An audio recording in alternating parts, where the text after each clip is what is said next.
Hello, and welcome to another episode of Journey Through the Bible in 1 Year, supported by the Mount Hope Community Christian Reformed Church. And today is Friday, March the 13th. My name is Mark, and along with Bob, we're glad that you've joined us in this daily reading of the Bible, which we post each weekday, Monday through Friday. And each reading is taken from the New Living Translation of the Bible. And today's readings are from Numbers chapters 30, chapters 31, 32, and 33, Psalm 35, and Luke chapter 3. And now let's listen as Bob begins today's readings. Thanks, Bob. Numbers 30. Then Moses summoned the leaders of the tribes of Israel and told them, "This is what the Lord has commanded. A man who makes a vow to the Lord or makes a pledge under oath must never break it. He must do exactly what he said he would do. If a young woman makes a vow to the Lord or a pledge under oath while she is still living at her father's home, and her father hears of the vow or pledge and does not object to it, then all her vows and pledges will stand.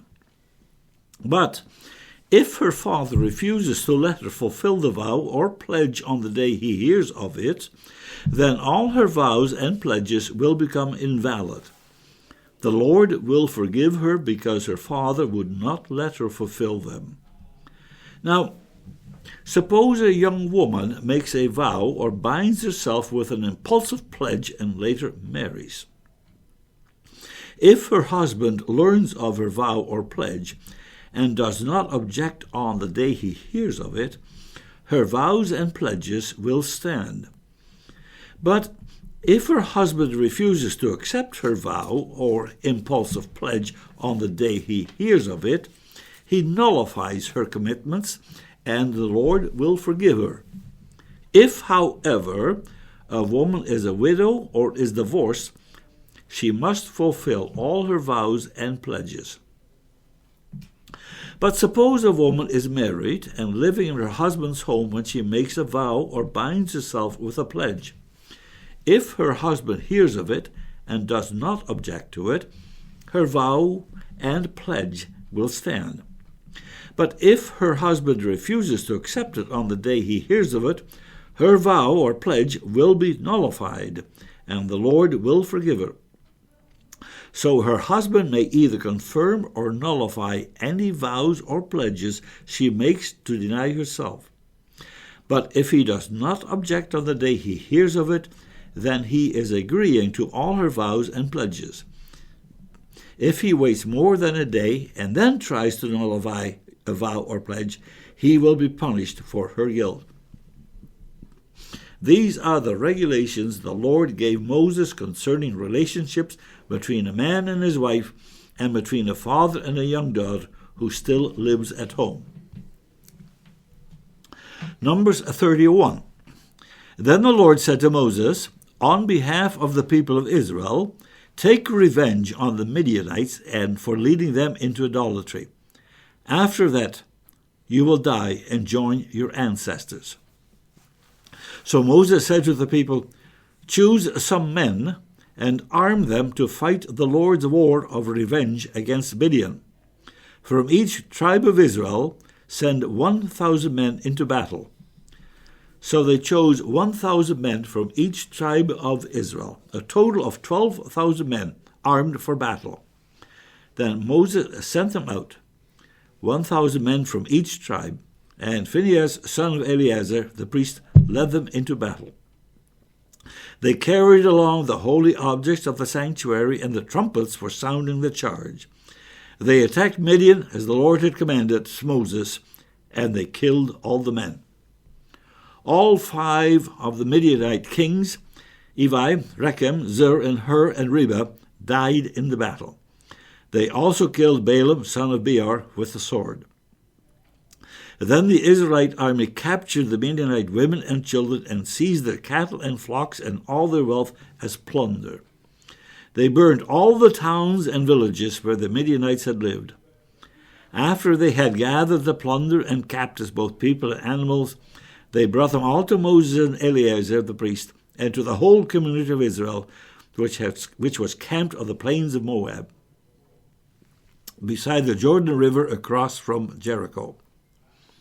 Moses, Eleazar the priest, and all the leaders of the community went to meet them outside the camp. But Moses was furious with all the generals and captains who had returned from the battle. "Why have you let all the women live?" he demanded. "These are the very ones who followed Balaam's advice and caused the people of Israel to rebel against the Lord at Mount Peor. They are the ones who caused the plague to strike the Lord's people. So kill all the boys and all the women who have intercourse with a man. Only the young girls who are virgins may live. You may keep them for yourselves. And all of you who have killed anyone or touched a dead body must stay outside the camp for 7 days. You must purify yourselves and your captives on the 3rd and 7th days. Purify all your clothing too, and everything made of leather, goat hair, or wood." Then Eleazar the priest said to the men who were in the battle, "The Lord has given Moses this legal requirement. Anything made of gold, silver, bronze, iron, tin, or lead, that is, all metals that do not burn, must be passed through fire in order to be made ceremonially pure. These metal objects must then be further purified with the water of purification.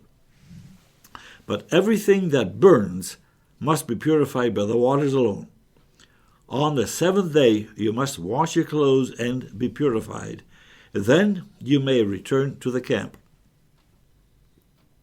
And the Lord said to Moses, "You and Eleazar the priest and the family leaders of each tribe are to make a list of all the plunder taken in the battle, including the people and animals.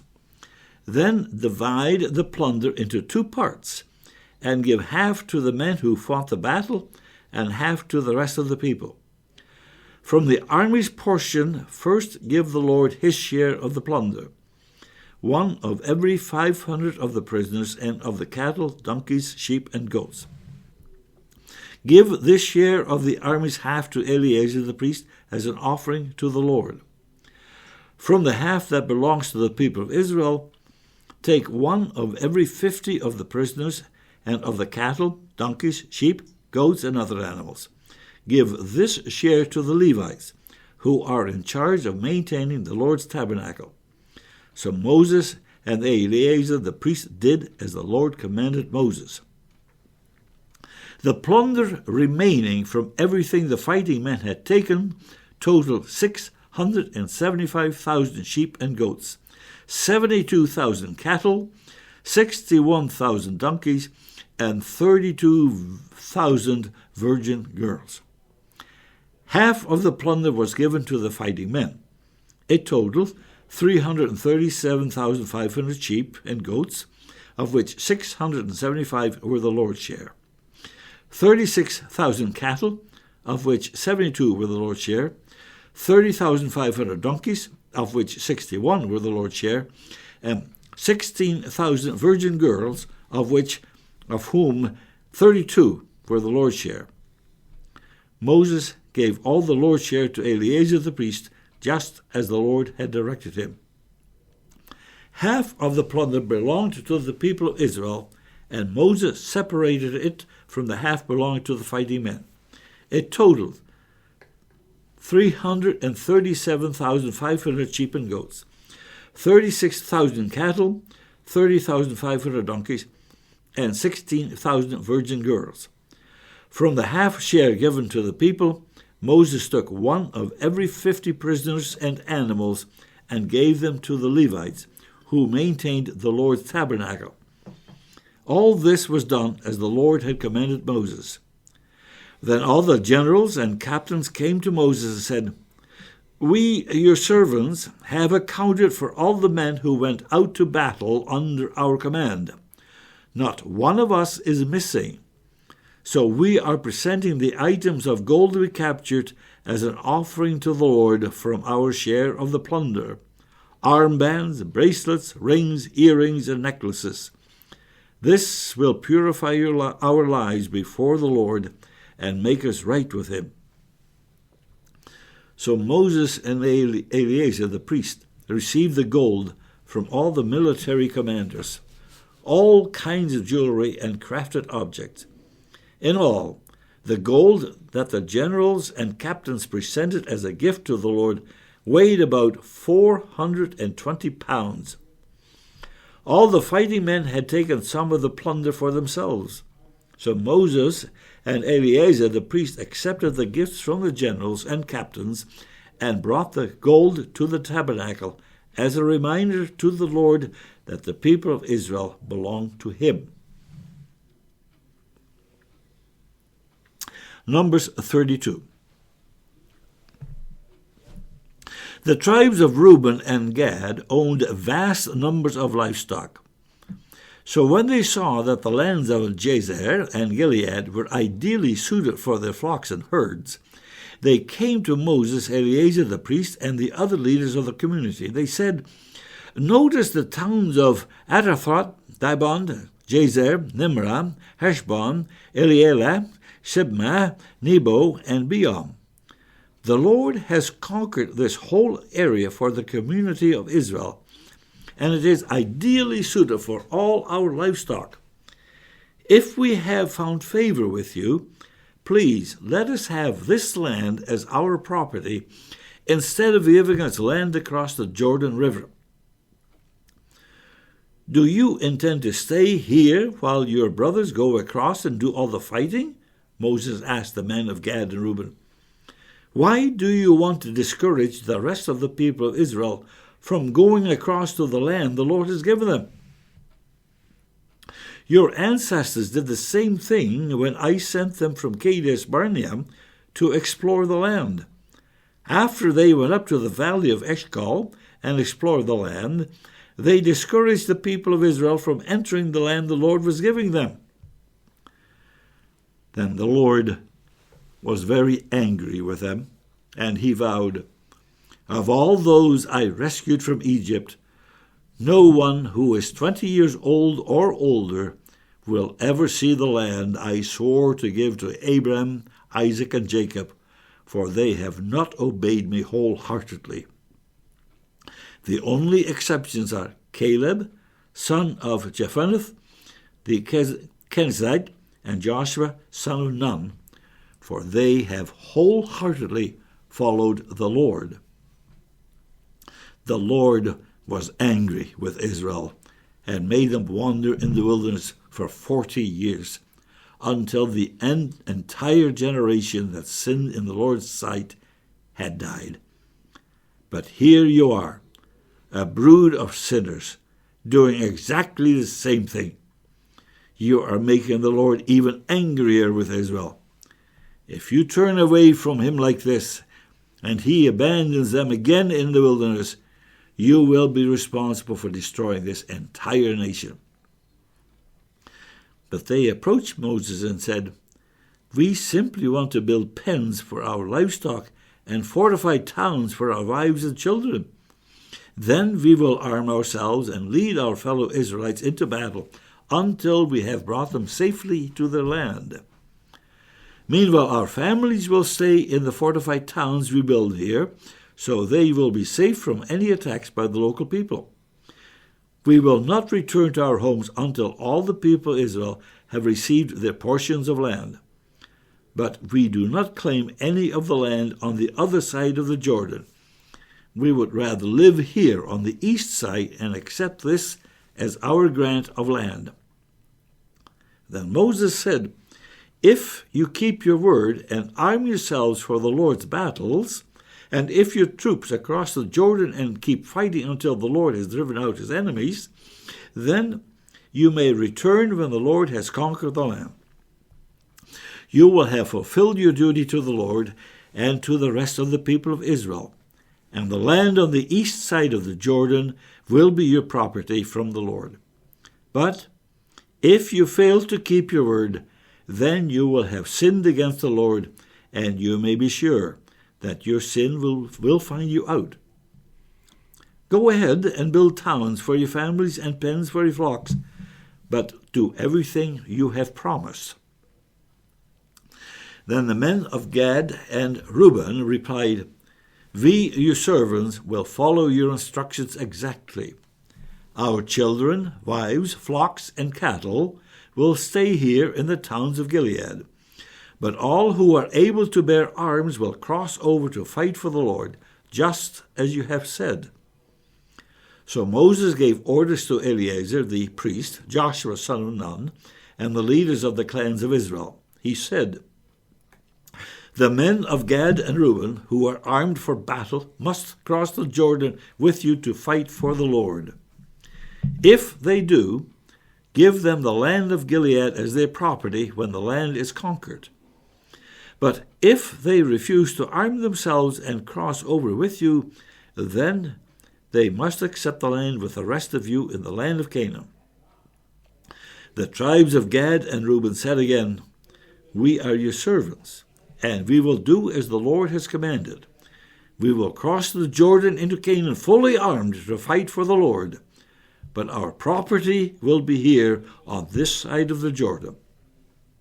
So Moses assigned the land to the tribes of Gad, Reuben, and half the tribe of Manasseh, son of Joseph. He gave them the territory, King Sihon of Amorites, and the land of King Og of Bashan, the whole land with its cities and surrounding lands.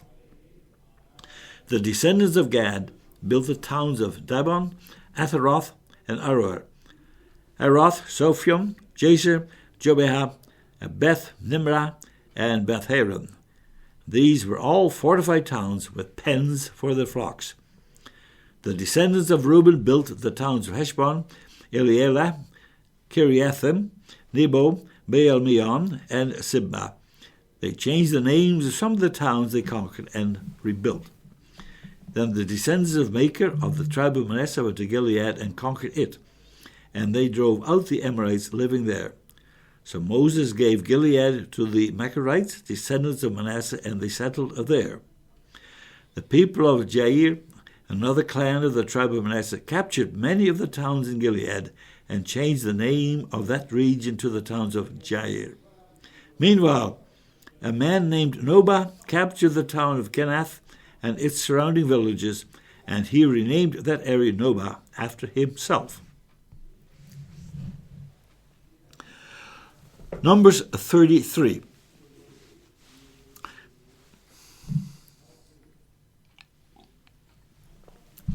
This is the route the Israelites followed as they marched out of Egypt under the leadership of Moses and Aaron. At the Lord's direction, Moses kept a written record of their progress. These are the stages of their march, identified by the different places where they stopped along the way. They set out from the city of Ramesses in early spring on the 15th day of the first month, on the morning after the first Passover celebration.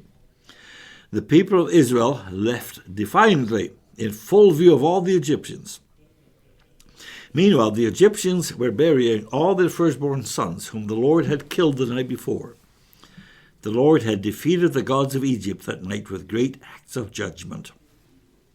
After leaving Ramesses, the Israelites set up camp at Succoth. Then they left Succoth and camped at Etham on the edge of the wilderness. They left Etham and turned back toward Pi-Hahiroth, opposite Baal-zephon, and camped near Migdol. They left Pi-Hahiroth and crossed the Red Sea into the wilderness beyond. Then they traveled for 3 days into the Etham wilderness and camped at Marah. They left Marah and camped at Elim, where there were 12 springs of water and 70 palm trees. They left Elim and camped beside the Red Sea. They left the Red Sea and camped in the wilderness of Sin.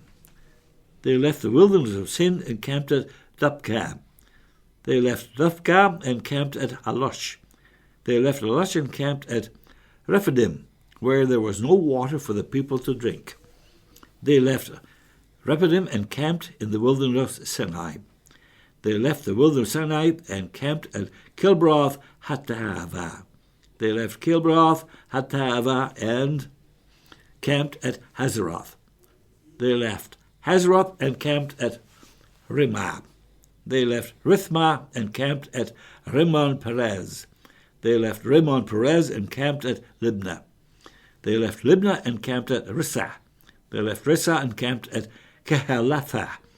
They left Kehelatha and camped at Mount Sephir. They left Mount Sephir and camped at Haradah. They left Haradah and camped at Mahalath. They left Mahalath and camped at Tahath. They left Tahath and camped at Terah. They left Terah and camped at Mithkah. They left Mithkah and camped at Hashmonah. They left Hashmonah and camped at Mazeroth. They left Mazeroth and camped at Benejacam. They left Benejacam and left at Hor Haggidgad. They left Hor Haggidgad and camped at Jothbatha. They left Jothbatha and camped at Abrona. They left Abrona and camped at Ezion-Geber. They left Ezion-Geber and camped at Kadesh in the wilderness of Zin. They left Kadesh and camped at Mount Hor at the border of Edom. While they were at the foot of Mount Hor, Aaron the priest was directed by the Lord to go up the mountain, and there he died. This happened in midsummer, on the first day of the 5th month of the 40th year after Israel's departure from Egypt. Aaron was 123 years old when he died there on Mount Hor. At that time, the Canaanite king of Arad, who lived in the Negev in the land of Canaan, heard that the people of Israel were approaching his land. Meanwhile, the Israelites left Mount Hor and camped at Zalmonah. Then they left Zalmonah and camped at Punon. They left Punon and camped at Oboth. They left Oboth and camped at Lai-Abiram and the border of Moab. They left Lai-Abiram and camped at Dibon-Gad. They left Dibon-Gad and camped at Almon-Diblathaim. They left Almon-Diblathaim and camped in the mountains east of the river near Mount Nebo. They left the mountains east of the river and camped on the plains of Moab beside the Jordan River, across from Jericho. Along the Jordan River, they camped from Beth Jeshimoth as far as the meadows of Acacia, on the plains of Moab. When they were camped near the Jordan River on the plains of Moab, opposite Jericho, the Lord said to Moses, "Give the following instructions to the people of Israel. When you cross the Jordan River into the land of Canaan, you must drive out all the people living there. You must destroy all their carved and molten images and demolish all their pagan shrines. Take possession of the land and settle in it, because I have given it to you to occupy. You must distribute the land among the clans by sacred lot and in proportion to their size. A larger portion of the land will be allotted to each of the larger clans, and a smaller portion will be allotted to each of the smaller clans. The decision of the sacred lot is final. In this way, the portions of land will be divided among your ancestral tribes. But if you fail to drive out the people who live in the land, those who remain will be like splinters in your eyes and thorns in your sides. They will harass you in the land where you live, and I will do to you what I had planned to do to them." Luke 3. John the Baptist prepares the way. It was now the 15th year of the reign of Tiberius, the Roman emperor.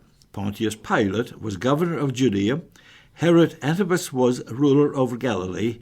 His brother Philip was ruler over Iturea and Trachonitis. Lysanias was ruler over Abilene. Annas and Caiaphas were the high priests. At this time a message from God came to John, son of Zechariah, who was living in the wilderness.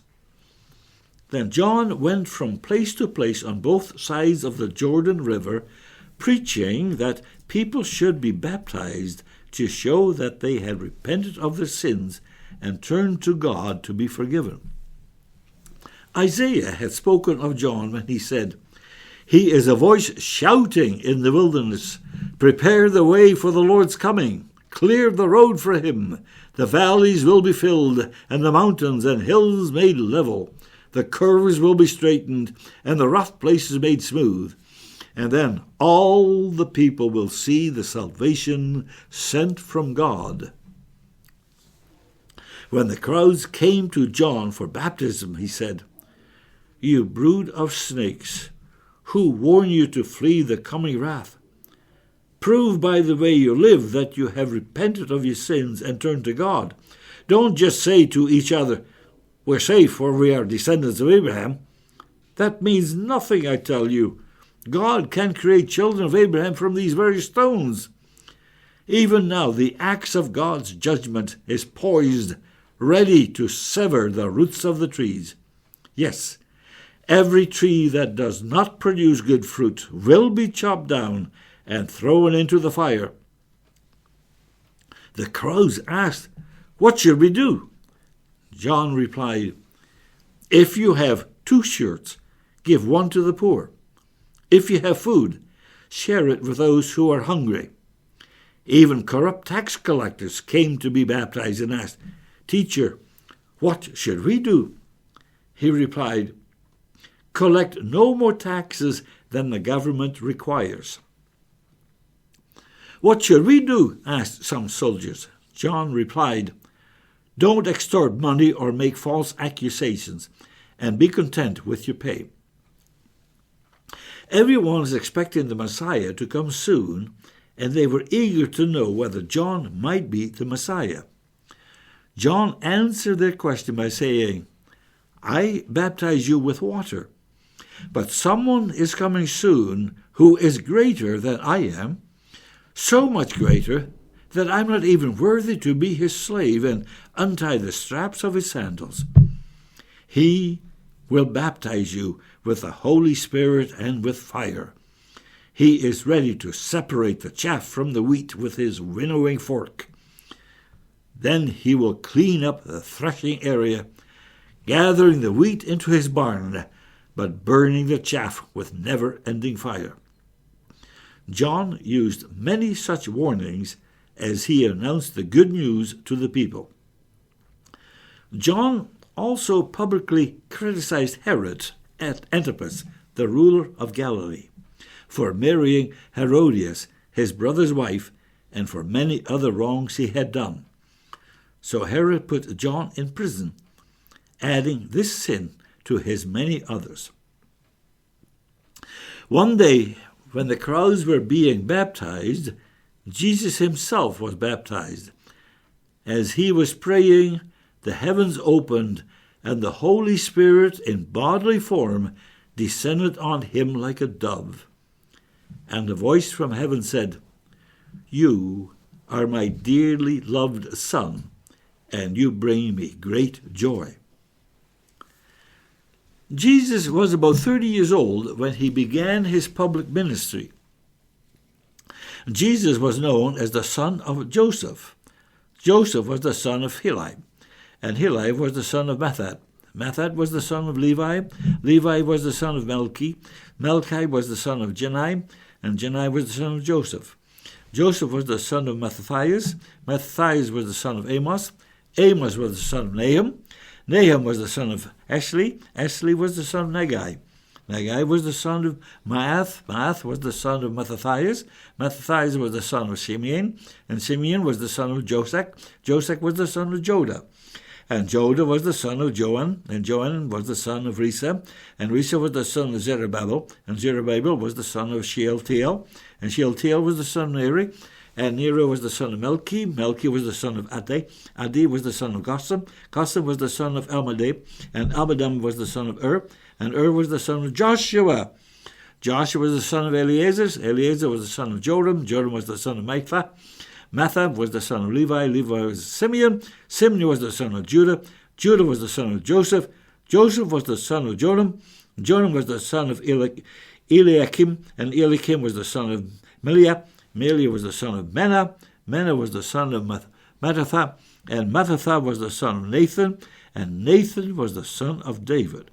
And David was the son of Jesse, and Jesse was the son of Obed, and Obed was the son of Boaz, and Boaz was the son of Salmon, and Salmon was the son of Nashon. Nashon was the son of Abinadab. Abinadab was the son of Admin. Admin was the son of Arni. Arni was the son of Hezron, and Hezron was the son of Perez. Perez was the son of Judah. Judah was the son of Jacob. Jacob was the son of Isaac. Isaac was the son of Abraham. Abraham was the son of Terah, and Terah was the son of Nahor. Nahor was the son of Zerug. Zerug was the son of Ru, and Ru was the son of Peleg. Peleg was the son of Eber, and Eber was the son of Shelah. Shelah was the son of Canaan, and Canaan was the son of Ephraxad, and Ephraxad was the son of Shem. Shem was the son of Noah. Noah was the son of Lamech. And Lamech was the son of Methuselah, and Methuselah was the son of Enoch, and Enoch was the son of Jared. Jared was the son of Mahalalel, and Mahalalel was the son of Canaan, and Canaan was the son of Enosh. Enosh was the son of Seth. Seth was the son of Adam, and Adam was the son of God.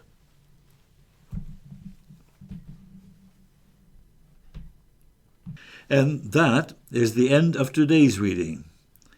Lord, will you bless today's reading of your word, and will you bless us as we reflect upon the story of the Bible?